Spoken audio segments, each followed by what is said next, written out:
warahmatullahi wabarakatuh. Waalaikumsalam warahmatullahi wabarakatuh. Rabbi shrah li sadri wa yassir li amri wahlul 'uqdatam min lisani yafqahu qawli. Amin.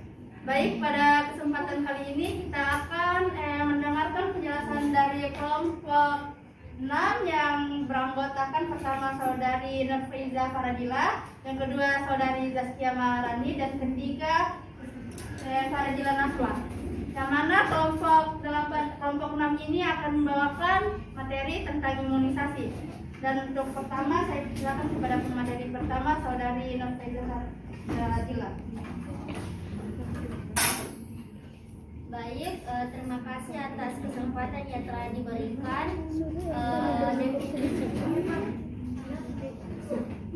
Definisi dari imunisasi.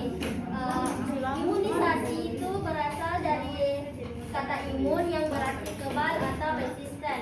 Menurut Permenkes RI nomor 12 tahun 2017, imunisasi merupakan suatu upaya untuk menimbulkan atau meningkatkan kekebalan seseorang baik secara aktif terhadap suatu penyakit, sehingga apabila suatu saat terjangkit penyakit, seseorang itu tidak langsung terkena sakit, tetapi hanya akan sakit, mengalami sakit yang ringan. Baik, materi selanjutnya yaitu jenis imunisasi. Jenis imunisasi terdapat dua jenis. Yang pertama itu imunisasi wajib.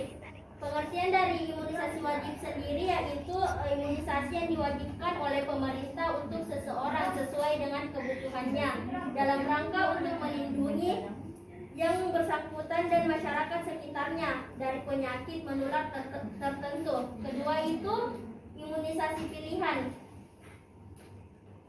Imunisasi pilihan merupakan imunisasi yang dapat diberikan kepada seseorang sesuai dengan kebutuhannya dalam rangka untuk melindungi yang bersangkutan dari penyakit menular tertentu, yaitu vaksin MMR, HIV, tifoid, varicella, hepatitis A, influenza, pneumococcus,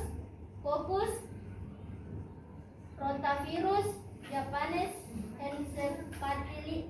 encephalitis, dan HPV. Selanjutnya, dari imunisasi pilihan yaitu ada pula terbagi menjadi imunisasi rutin, imunisasi tambahan, dan imunisasi khusus. Imunisasi rutin yaitu vaksin BCG, vaksin DTP, HB, HIV, vaksin hepatitis B, vaksin polio trivalen, vaksin polio IPV, dan vaksin campak atau pelarut.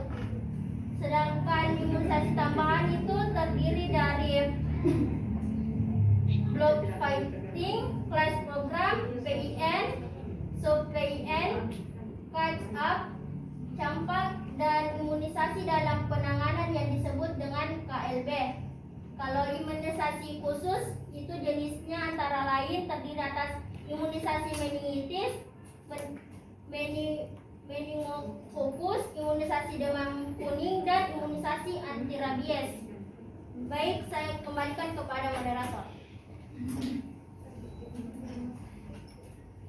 Baik, itulah tadi materi dari pemateri pertama. Selanjutnya saya persilakan kepada pemateri kedua untuk membawakan tentang manfaat imunisasi kepada saudari Zaskia Maharani. Silakan.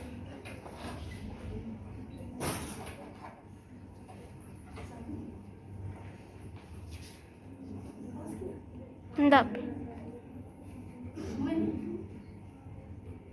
Baik, terima kasih atas kesempatannya. Adapun manfaat imunisasi memiliki banyak manfaat. Selain bermanfaat untuk anak, juga bermanfaat untuk keluarga dan untuk negara. Manfaat yang pertama yaitu untuk anak, yaitu dapat mencegah penderitaan yang disebabkan oleh penyakit dan kemungkinan cacat atau kematian. Manfaat untuk keluarga yaitu menghilangkan kecemasan dan psikologi, pengobatan bila anak sakit, mendorong pembentukan keluarga apabila orang tua yakin bahwa anaknya akan menjalani masa kanak-kanak yang nyaman. Dan untuk negara yaitu memperbaiki tingkat kesehatan, menciptakan bangsa yang kuat dan berakal untuk melanjutkan pembangunan negara. Adapun penyakit yang dapat dicegah, yang pertama yaitu difteri. Penyakit yang disebabkan oleh bakteri Corynebacterium diphtheriae yang penularannya melalui kontak fisik dan pernafasan.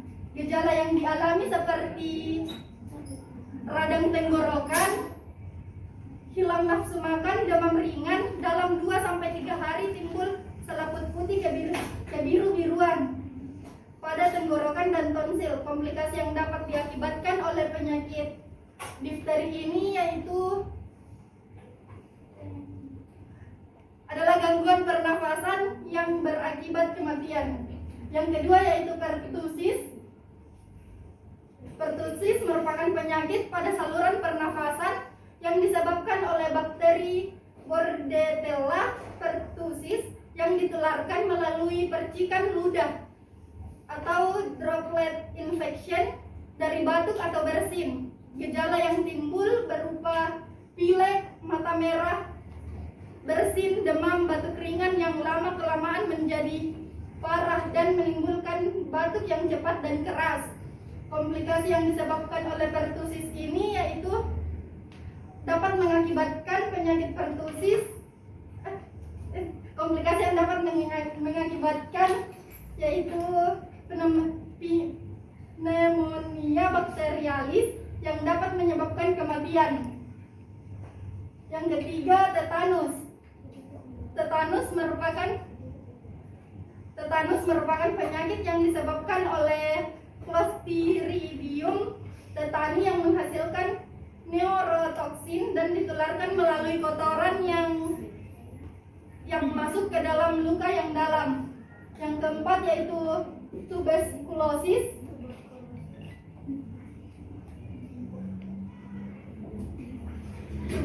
Tuberkulosis yaitu penyakit TBC yang disebabkan oleh Mycobacterium tuberculosa, disebut juga dengan batuk darah yang ditularkan melalui pernafasan dan melalui bersin dan batuk. Selanjutnya yaitu penyakit campak. Penyakit campak merupakan penyakit yang disebabkan oleh virus Myxovirus Viridae maestyles dan ditularkan melalui udara atau percikan ludah dari bersin dan batuk penderita.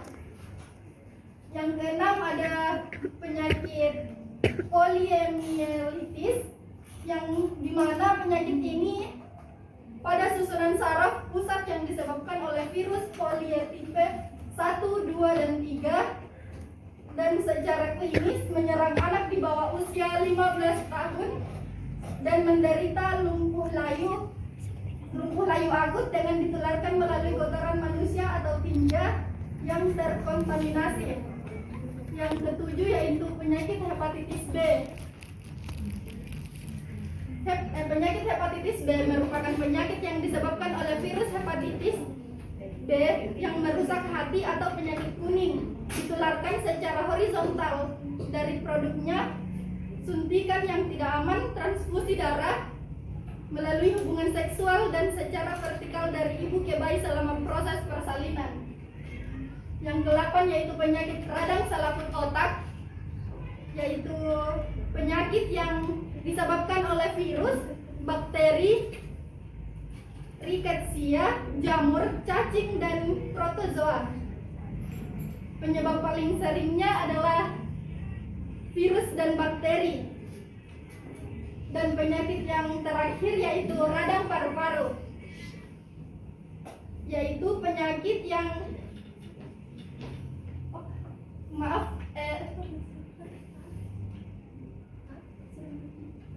dan penyakit terakhir yaitu radang paru-paru, yaitu penyakit pada paru-paru di mana alveoli yang bertanggung jawab menyerap oksigen dari atmosfer meradang dan terisi oleh cairan.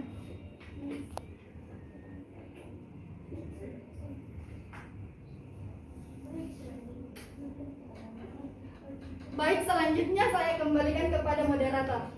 Baik, itulah tadi materi yang dibawakan oleh Saudari Zaskia Maharania. Selanjutnya materi ketiga yang akan dibawakan oleh para Jilan, dipersilahkan.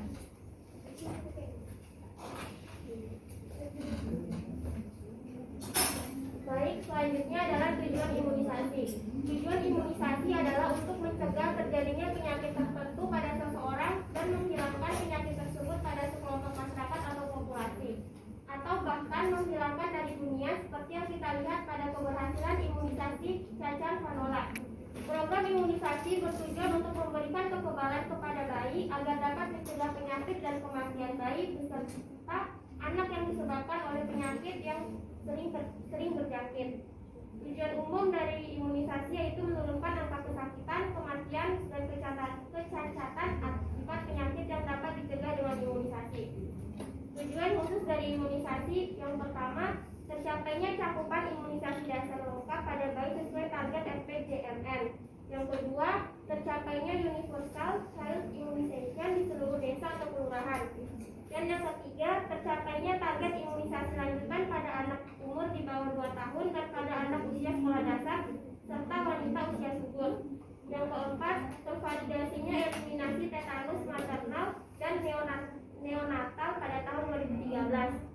Yang kelima, eradikasi polio pada tahun 2015. 6. Tercapainya eliminasi campak pada tahun 2015. Dan yang ketujuh, terselenggaranya pemberian imunisasi yang aman serta pengelolaan limbah medis. Integrasi keislaman imunisasi. Sebagaimana dalam Quran surah Al-Baqarah ayat 173 yang menerangkan bahwa sesungguhnya Allah hanya mengharamkan bagimu bangkai, darah, daging babi, dan binatang yang ketika disembelih disebut nama selain Allah.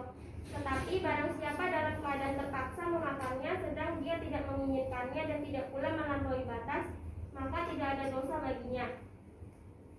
Sesungguhnya Allah Maha Pengampun lagi Maha Penyayang. Dari ayat ini dapat diambil pengertian bahwa memakan yang mestinya haram seperti memakan daging babi yang telah dimasak menjadi halal ketika memang tidak ada makanan selain itu selagi ia memakannya secukupnya, yaitu untuk menyambung hidup, bukan dalam arti memakan babi dalam berbagai olahan kuliner sehingga mendatangkan aneka macam aroma, rasa, dan cita rasa untuk berpesta ria dalam hal makan memakan. Dengan demikian secara analogi vaksinasi imunisasi yang bahan-bahan alaminya najis boleh dilakukan terhadap keluarga muslim lantaran belum ada vaksin yang sepenuhnya dari benda-benda halal dan suci dari najis. Maka dapat dikatakan berdasarkan berbagai telaah yang telah dikemukakan oleh para ahli baik agama atau medis, tindakan pemberian vaksinasi imunisasi diperbolehkan atau halal. Hal ini dikarenakan banyak sekali manfaat yang dapat diperoleh guna mencegah berbagai macam penyakit dan juga untuk menyediakan generasi masa depan yang sehat dan lebih produktif. Juga memahami akan adanya efek samping yang mungkin ditimbulkan dari imunisasi ini. Akan tetapi jika dibuat rasio, jumlahnya sangat sedikit dibanding dengan keuntungannya.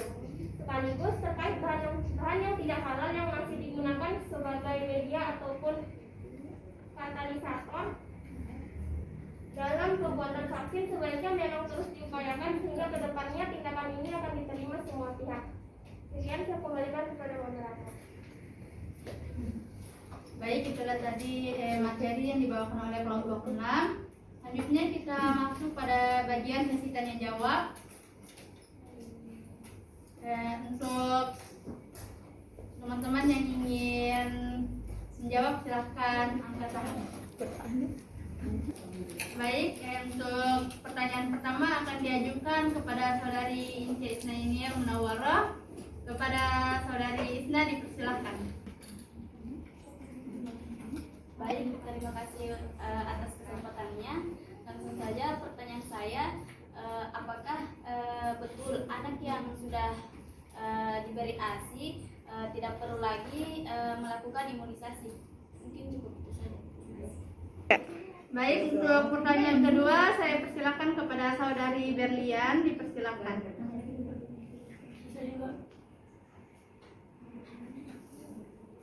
Baik, sebelumnya terima kasih untuk kesempatannya.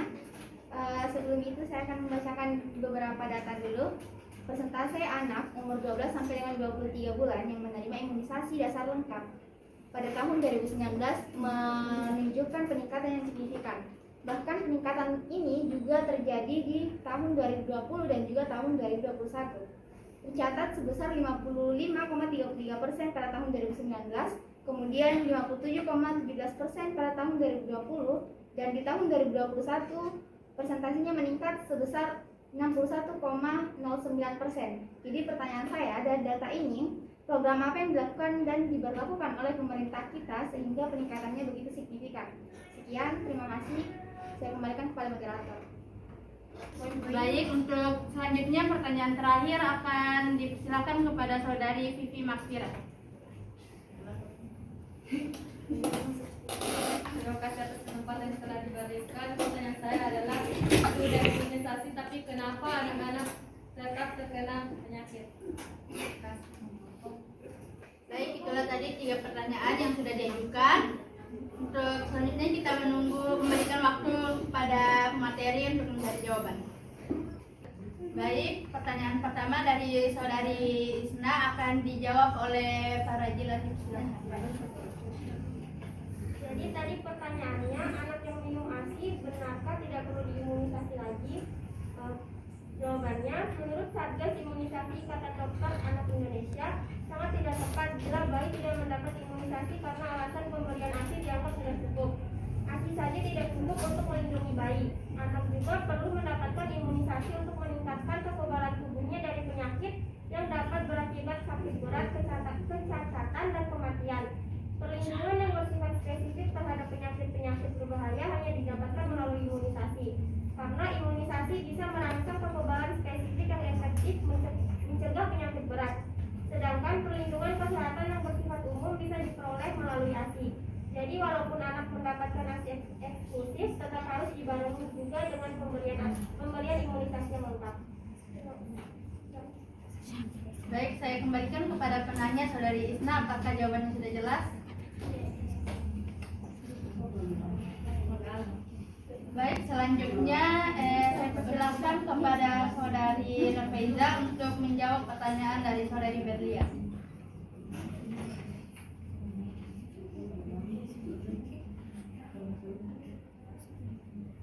Baik, saya akan menjawab pertanyaan kedua dari saudari Berlian. Pertanyaannya itu, program apa yang dilakukan dan diberlakukan oleh pemerintah sehingga peningkatannya begitu signifikan? Baik, jawabannya itu program kesehatan UNICEF Indonesia. Kementerian Kesehatan pun telah mengirimkan surat edaran, petunjuk teknis, serta memberikan pendampingan rutin bagi semua provinsi, kabupaten, atau kota dan fasilitas layanan kesehatan. Dan ada juga salah satu drive-thru dan pemberian vaksin tanpa pasien perlu turun dari. Adapun yaitu program kedua, yaitu agar imunisasi kembali berlangsung normal, yaitu kini muncul beberapa terobosan, yaitu drive-thru, yaitu pemberian vaksin tanpa pasien perlu turun dari kendaraannya. Inovasi lain adalah selanjutnya inovasi yang lain, yaitu layanan ke rumah. Petugas posyandu itu datang ke rumah-rumah untuk melakukan vaksinasi. Baik, itulah jawaban dari saya. Saya kembalikan kepada moderator. Baik, itulah tadi jawaban dari saudari Nurfaiza. Saya kembalikan kepada penanya saudari Berlian, apakah jawabannya sudah jelas? Sudah jelas, terima kasih. Baik, untuk pertanyaan terakhir dari saudari Vivi Makfira akan dijawab oleh saudari Zaskia Maharani.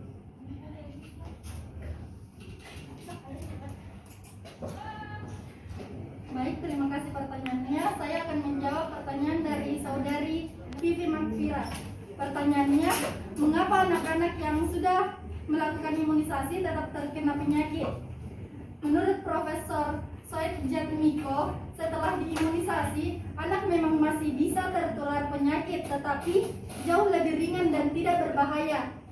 Tubuh bayi anak dan remaja dirangsang oleh vaksin membentuk zat kekebalan spesifik dalam kadar yang tinggi, sehingga mampu mencegah terjadinya wabah, sakit berat, cacat, atau kematian akibat penyakit-penyakit tersebut. Saya kembalikan ke moderator. Baik, itulah tadi jawaban dari saudari Zaskia. Saya kembalikan kepada penanya, saudari Vivi, apakah jawabannya sudah jelas? Sudah jelas, terima kasih. Baik, itulah tadi materi yang telah dibawakan oleh kelompok 6. Mungkin sekian dari paparan materi dari kami. Lebih dan kurangnya mohon maaf. Akhirul kalam. Wassalamualaikum warahmatullahi wabarakatuh.